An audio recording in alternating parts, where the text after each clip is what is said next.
Okay, here's my round two from the North American Open. Let's see what happened.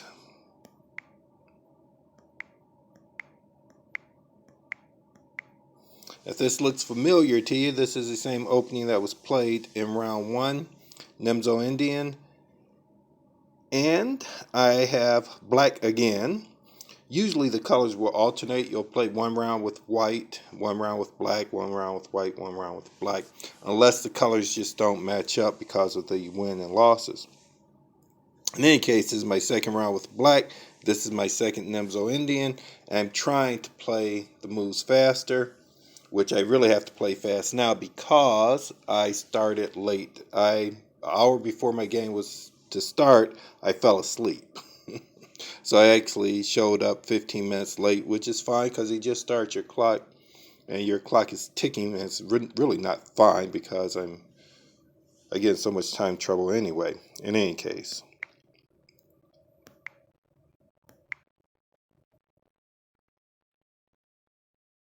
I had not seen this move, knight to e2. I don't think I've ever played against it. It appears to be a legitimate opening, though, because instead of being able to damage his pawn structure with bishop takes c3, he's going to be able to cover with another knight going to c3. So actually, at this point, I had to really start to think about the best opening continuation, which isn't good for me because I've already lost 15 minutes. Just like before, the primary challenge is to control e4. Right now I have a bishop and knight covering e4. He only has a knight, but he also has the potential to put his white bishop on e4 and queen at c2 to cover e4. Now I put additional pawn on e4, well, covering e4. Now he has 1, 2, 3 pieces covering. I have 1, 2, 3 pieces covering. At this point, I said, do I play c5, which would isolate my d pawn, but would make my two knights very active in the center? I said, well, I probably shouldn't do that. I probably should wait, play rook to e8, knight to f8, and knight to g6, and not isolate my pawn. That's not what I did. And actually, the computer agrees with me, and it says that c5 is the best continuation.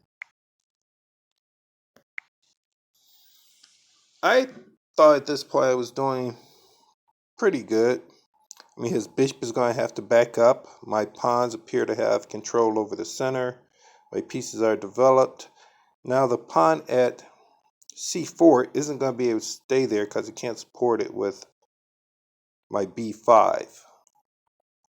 So I think that should have been a concern.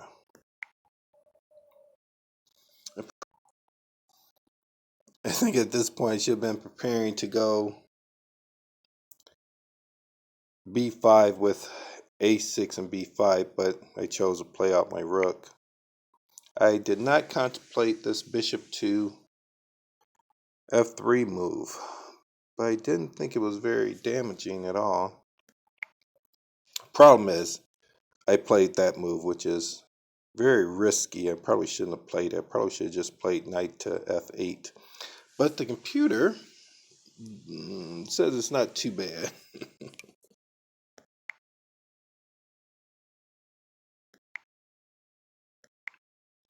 Now with the knight, he's threatening to fork my rook and my bishop.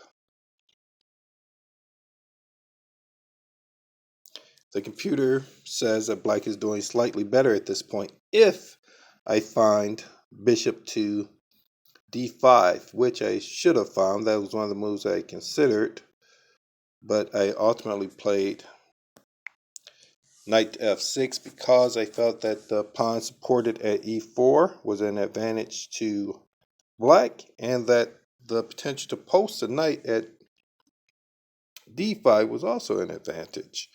Is it worth an entire pawn? I'm not sure. Now I get the open file, and from this point, I only contemplated white playing queen to a4. They played queen to b4, which makes a threat at d6. Took me quite a while to find that move there. Pawn to a5. Actually, if I look it up, it took me, we're just on move 18. Oh my goodness, took 9 minutes plus 5 minutes. Took 14 minutes to find that move. That's why I'm falling behind in time.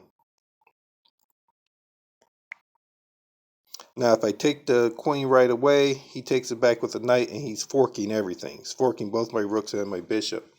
So, of course, I can't do that. Took me a long time to find that next move.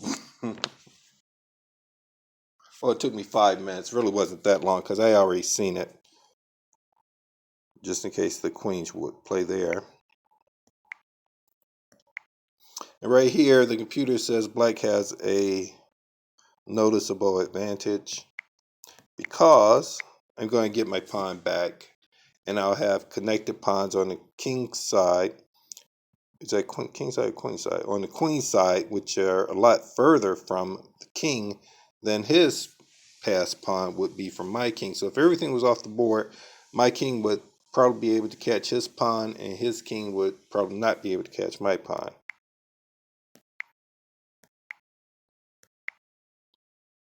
This is very important because he was threatening mate. Even though I defend the mate, he still cannot defend his pawn at b5. That was a good sequence for him because his bishop was not active. He activated his bishop with that pawn exchange. But now I have a outside passed pawn, and I got to figure out how to move it up the board. The computer strongly suggests here that black plays king to h7, which is actually a very good idea. What you want to do is make sure that your opponent doesn't have any checks to get him out of trouble from one of your threats. By leaving the king where it can be checked at, white almost always has an out, and I always got to consider the possibility of him checking. So what I should have done is got my king off that back file, and I should have placed my kingside pawns on white squares. That would give me a much better chance to win this endgame.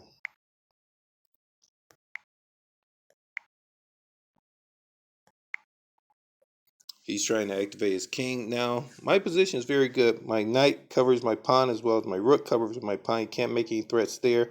The pawn covers the key c5 square, so his rook cannot attack my knight at all. What I should have done again, get my king off the back rank, place my pawns on white squares, and then continued with trying to advance my pawn. Instead, I advanced it right away, which he no longer defends c5, so the rook can use that, or the rook can use the check at c8.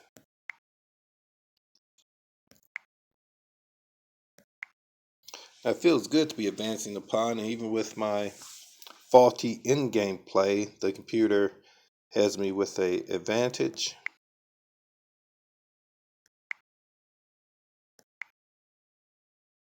It's right here that I gave up the advantage. If white plays bishop to g3, the game is considered even because black is taking his protection away from his passed pawn. The other problem is my time trouble. I actually played into this position on purpose so that I could possibly force a draw, which is what I did. 3-move repetition draw. All right, game 2 is in the books. So in 2 rounds, I have a half point. Not very good, but it's okay. Keep trying. Yeah.